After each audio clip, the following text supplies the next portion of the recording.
कर दिया है कि जब पास्ट लाइफ रिग्रेशन में ले जाते हैं तो अब विज्ञान भी, मेडिकल साइंस भी रीबर्थ में मानना शुरू कर दिया है। क्या मनुष्य योनि में ही जन्म लेता है?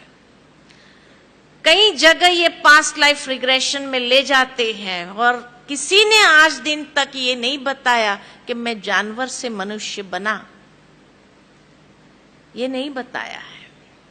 मनुष्य से मनुष्य बना, जिसको भी अपने पूर्व जन्म की स्मृतियां आ गई है, वो पूर्व जन्म की स्मृतियां यही बताती है कि वो मनुष्य से ही मनुष्य बना है।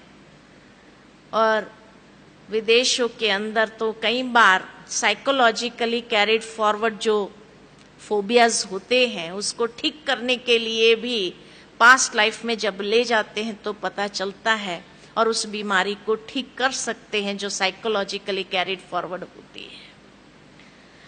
तो इसलिए वैज्ञानिक सबूत भी आज ये बताता है।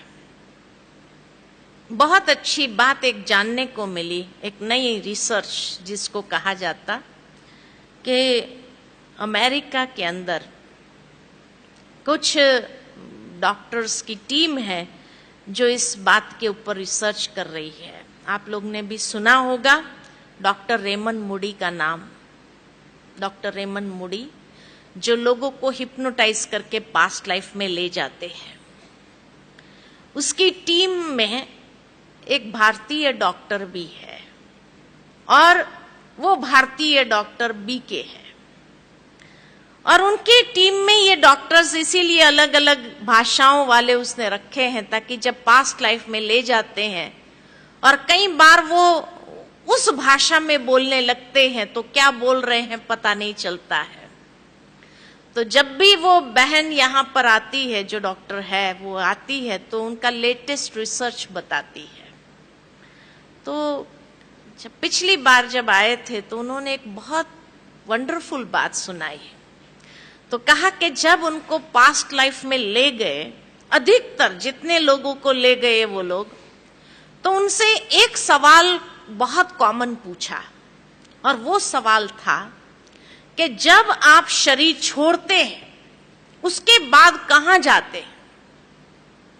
सीधा दूसरे शरीर में प्रवेश करते हैं या भगवान जैसी कोई चीज है और उसके पास जाते हैं और भगवान आपको फाइनलाइज करते कि आपको ये घर में जन्म लेना है, ये घर में जन्म लेना है, कहां जाते हैं? तो जब उन्होंने ये सवाल पूछा तो मेजॉरिटी ने यही जवाब दिया कि शरीर छोड़ने के बाद हम एक लाइट की दुनिया में जाते हैं और वहां एक बहुत पावरफुल लाइट से मिलते हैं। शायद वही भगवान था। का कैसे पता चला आपको कि वही भगवान था? तो कहा क्योंकि वो भगवान इतना प्यार दे रहा था, इतना प्यार बरसा रहा था कि जैसे हम प्यार के फव्वारे में नहा रहे थे। इतना प्यार भगवान के सिवाय कोई नहीं कर सकता है, इसीलिए वही भगवान था।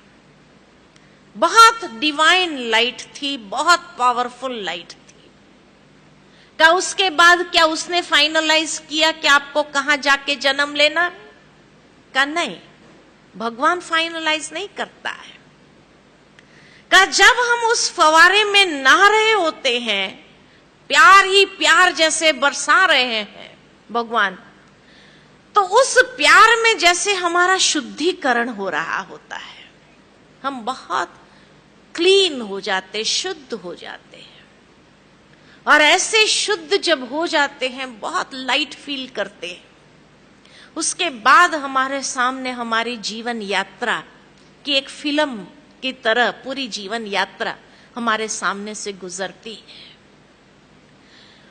और इतनी शुद्ध अवस्था में होने के कारण, क्योंकि परमात्मा प्यार में जैसे हम इतने शुद्ध हो गए, तो जब वो फिल्म चलती है हमारे जीवन यात्रा की, तो एक एक कर्म को देख करके हमें लगता है ये कर्म मैंने किया, इतने बुरे कर्म किए, इतने लोगों को मैंने चीट किया, उतने लोगों के साथ मैंने ऐसा व्यवहार किया।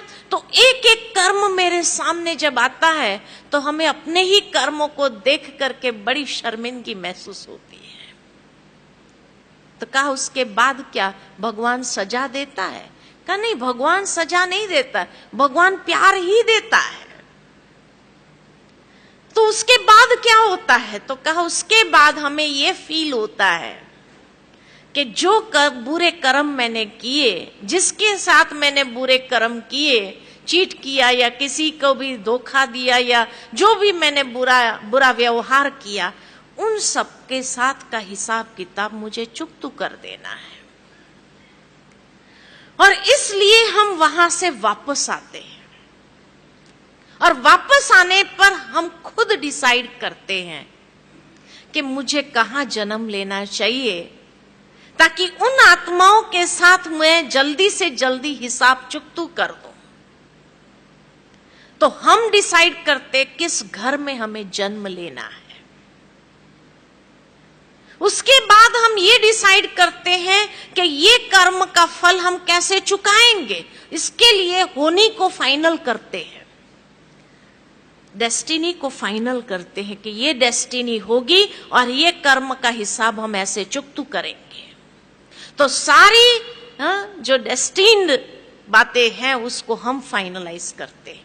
इसलिए कहावत है, होनी को कोई टाल नहीं सकता है, क्योंकि वो होनी हमने ही फाइनलाइज की होती है।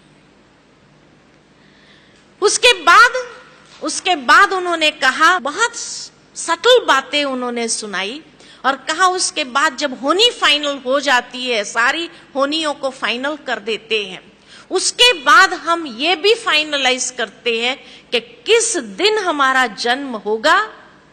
तो जन्म की तारीख को फाइनलाइज करते हैं, और उसके बाद ये भी हम फाइनलाइज करते हैं कि ये हिसाब चुकाने के लिए हमें कितने साल चाहिए। तो आयुष्य को फाइनलाइज करते कि भाई 5 साल चाहिए, 15 साल चाहिए, 50 साल चाहिए या 100 साल चाहिए, कितना साल मुझे चाहिए ये हिसाबों को चुकतू करने के लिए। तो आयुष्य को फाइनलाइज करते हैं, और आयुष्य को फाइनलाइज करने के बाद हम ये भी फाइनलाइज करते हैं कि ये शरीर छोड़ने के लिए कौन सा कारण बनेगा, कौन सी होनी बनेगी। उस मृत्यु का कारण भी हम फाइनलाइज करके फिर उस दिन को भी फाइनलाइज करके हम जन्म लेते हैं या शरीर में प्रवेश करते हैं। इसीलिए कहा जाता है जन्म और मृत्यु की तारीख को कोई बदल नहीं सकता है। दूसरा ये भी कहा जाता है कि जोड़ियां ऊपर से बन के आती है। क्यों ऊपर से बन के आती है? क्योंकि हमने ही फाइनलाइज किया होता है कि कौन सी जोड़ी मुझे चाहिए। अपने कर्मों का हिसाब किताब